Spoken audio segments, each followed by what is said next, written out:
Throughout the course of the gospel, the Lord will often focus on being as opposed to doing, inviting us to become a good tree and trusting the fruit will take care of itself in a certain sense.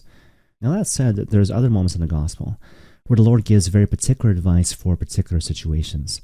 And that's a really good starting point, perhaps, to understand this really famous gospel from the Gospel of Mark, chapter 6, where the Lord gives very particular advice as to how to conduct oneself when doing the work of evangelization.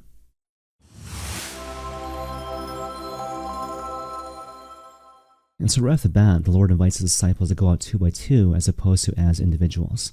And the whole idea here is that when it comes to any sort of apostolic endeavor, but especially when it comes to evangelization, we're called to recognize that the problem is not simply my problem or your problem, it's our problem.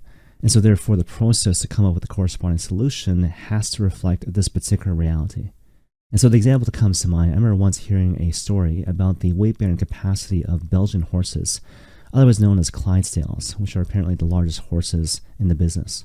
So apparently one Belgian horse can pull 8,000 pounds, roughly the weight of an African elephant. Now when it comes to 2 Belgian horses, you might expect that they're able to pull roughly 16,000 pounds, so 8,000 times 2.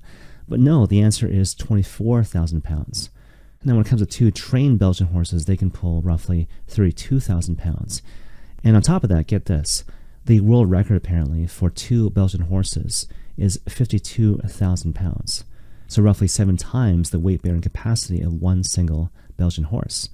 And apparently the 2 horses who won the world record were brothers. And so they weren't just highly trained, but they were used to doing everything together for their entire lives. And so the whole idea is that when we commit ourselves collectively to live in the context of authentic Christian community, and everything that implies, a habitual sharing in our collective joys and sorrows, a clear sense of focus and purpose and mission, we're not simply strong, but instead we can accomplish things that we simply cannot do on our own, because that's how God intended things to be, that we find salvation as a community as opposed to mere individuals. Now, that said, the second thing the Lord brings up in the context of the gospel, he invites his disciples to be relatively sparse in terms of what they bring in the context of the mission, which is kind of counterintuitive, right? And so the stakes are high and the mission is important. So you would expect the Lord to invite these people to bring a lot of things with them on their journey, but instead it's quite the opposite. Bring less as opposed to more. So in particular, what he says to them is, bring sandals, bring a walking stick for sure, but apart from that, nothing else. Not even a second change of clothes. And just to be clear, the Lord is not telling us that it's a bad thing to plan. Certainly we have minds, we have our intellect, and so we're called to bring to the table plans, goals, to bring about good things in the context of this world, right? So hopefully it goes without saying. But at the same time, the Lord is highlighting something really important in the context of the gospel. This tendency we all have to hold onto life tightly, to micromanage, to leave no space for God's grace. The example that comes to mind, I remember years ago, I was attending a parish concert at a different parish that was advertised as such. So it was advertised as a parish concert. But to my surprise, when I arrived at the concert and I looked at the program, I realized that a lot of the performers were what seemed to be professionally trained musicians who weren't from the parish. And even though they were excellent, certainly, I remember thinking to myself at the end of the concert, that's not how a parish concert is supposed to be. The parish concert is supposed to consist of people from the parish. And the whole idea is that when you do so, necessarily the concert will be messy. People singing off key, mistakes being made.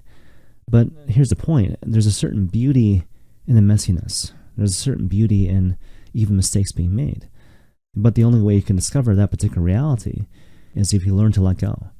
To let go of this idea that life is only going well if it conforms to your narrow expectations as to how life is meant to be. But instead learn to receive the one living and true God in the context of the messiness and complication of ordinary life. Okay, now going back to the gospel, the Lord gives one final bit of advice. So basically what he says to his disciples is, if people reject you when you try to bring to them the gospel truth, shake the dust off your feet and protest to them. Now, certainly one way to look at it is from the perspective of hospitality. And so basically at the time of Christ, people typically walked around in sandals, as a result of which dust would accumulate on their feet. And so therefore a certain custom arose whereby the owners of homes would welcome their guests with basins of water to wash the dust from their feet.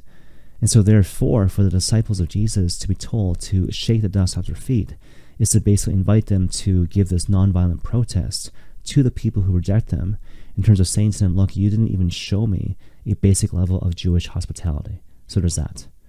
Now that said, another way to look at this particular part of the gospel is from the perspective of holiness. And so the whole idea is that pious Jews at the time of Christ, if they were traveling amidst pagan lands, before they entered back into the Holy Land of Israel, they would shake the dust from their feet to make sure that the holiness of Israel was not compromised by the dust from pagan lands. And you see, once you grasp this particular point, the whole analogy kind of comes alive. And so it kind of begs the question, by commanding his disciples to shake the dust off their feet, what's the holiness that the Lord is trying to protect here? Not so much the holiness of a particular place or even the gospel message itself, but instead, the Lord is trying to protect the holiness of you and your identity in Christ the Lord. Which is basically to say this: when you go about your life and you're kind of doing your thing, blessing people through the gift of your words or even through the gift of your mere presence, some people will acknowledge the gift and they'll be filled with gratitude and they'll respond with love. But some people won't. In fact, many people won't. In fact, many people will reject you and respond with a certain painful violence in a certain sense. The invitation from the Lord in the context of the gospel is, when that happens, to remain hypervigilant in terms of never allowing the dust of those painful encounters to penetrate your heart, or otherwise compromise your sense of your intrinsic dignity as a beloved child of Christ the King, but instead to be very mindful and extremely intentional about shaking that dust from your feet before you re-enter that holy place where you behold your Father in heaven, and he simply rejoices in your presence. And may God bless you all.